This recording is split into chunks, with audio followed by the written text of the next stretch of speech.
সাথী বন্ধুরা আমার, দেখুন, এই দেশ সম্পর্কে আমাদের যে ধারণা, ব্রিটিশ ভাগাভাগির পর এসে এই দেশটির নামকরণ হয়েছিল পাকিস্তান। পাকিস্তানের দুইটা পার্ট, একটা ইস্ট পাকিস্তান, একটা ওয়েস্ট পাকিস্তান। এইটা সেই ইস্ট পাকিস্তান। এই দুইটার সমন্বয়ে বিশ্ব অনেক ক্ষমতা বা শক্তিশালী দেশ হিসেবে পরিগণিত হতো। এটা আমাদের প্রতিবেশী ভারতের সমস্যা বোধ করে আমাদের দেশ থেকে মুষ্টিমেয় কিছু লোক হাতে নিয়ে ওনারা এই কর্মটা করে স্বাধীন নামে পতাকা চেঞ্জ করালেন।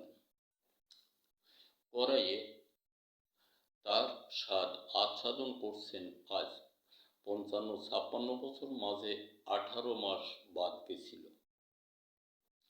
এখন জানা ওই পাকিস্তান এই পাকিস্তান, ইস্ট ওয়েস্ট পাকিস্তানের অর্থ সমন্বয়েই তো এই দুই দেশের মধ্যে সকল উন্নয়ন অবন্নয়ন সকলটাই হয়েছিল।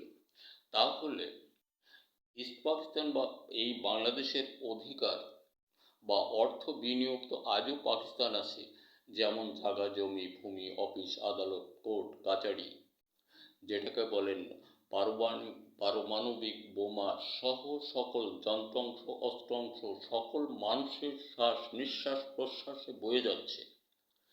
তদ্রূপ ওয়েস্ট পাকিস্তানেরও সমন্বয় অর্থ এ দেশে আজও বহমান আছে।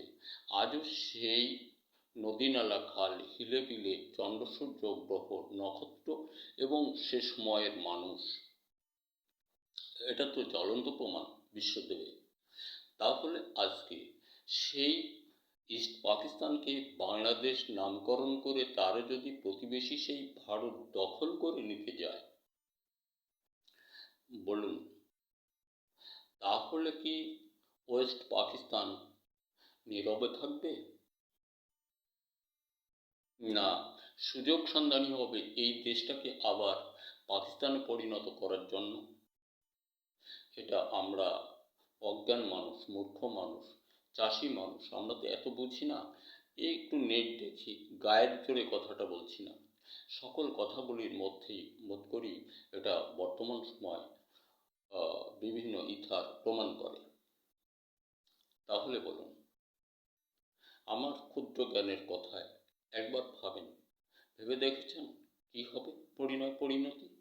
নিশ্চয়ই এদেশ আবার, আর আমাদের দেশে যারা আমলাগিরি করেছি এতদিন, আমাদের বাস্তব অক্ষমতার কারণে ওই বিষধরদের হাতের ছোবলে পড়ে আমরা আমাদের বাস্তব যে স্বাধীনতাটুকু এটুক আস্বাদন করতে পারিনি, সেটুক তাদেরকেই নিজেরা হাতে তুলে দিয়ে এসছি। তাই আজও মনে পড়ে সেই পাকিস্তানের কথা। এদের এই দুঃশাসনের কারণে, এদের এই শোষণের কারণে অতীত ইস্ট পাকিস্তানের কথাই মনে পড়ে, ওয়েস্ট পাকিস্তানের কথাই মনে পড়ে। এটা স্বাভাবিক। তাই আমি বলবো, দেশের মানুষ আমরা সকলেই সচেতন হই। আমাদের দেশটা যদি আরও কেউ দখলে নিয়েই যাক, ভারত তো নিবে, এটাই বলছে কথায় কথায় হুমকি, চা খেতে খেতে দেশটা দখল করে নেবে। নমস্কার দাদা, আশা রাখবেন দেশের সকল সন্তান সন্ততি তোমাদের প্রতি আন্তরিক অভিনন্দন। তোমরা সচেষ্ট হও, জ্ঞান চেতনায় নিজেকে বলিষ্ঠ করার চেষ্টা করো, উন্নতশীলে থাকার জন্য প্রস্তুতি নেও। তোমাদের প্রতি আন্তরিক অভিনন্দন। নিজেদের পিঠের চাম দুর্বিষহ যন্ত্রণায় ভারতের কষাঘাতে তুলে দিও না, পা চেটো না, দরকার হলে সাবেক হয়ে যাও। ধন্যবাদ। দেশ কৃষক বন্ধু, আমরা ফসল উৎপাদন হতে দূরে যাব না। মনে পড়ে এটা পাকিস্তান ছিল একসময়, কারণ এদের দুর্নীতির কারণে, এদের দুরভিসন্ধির কারণে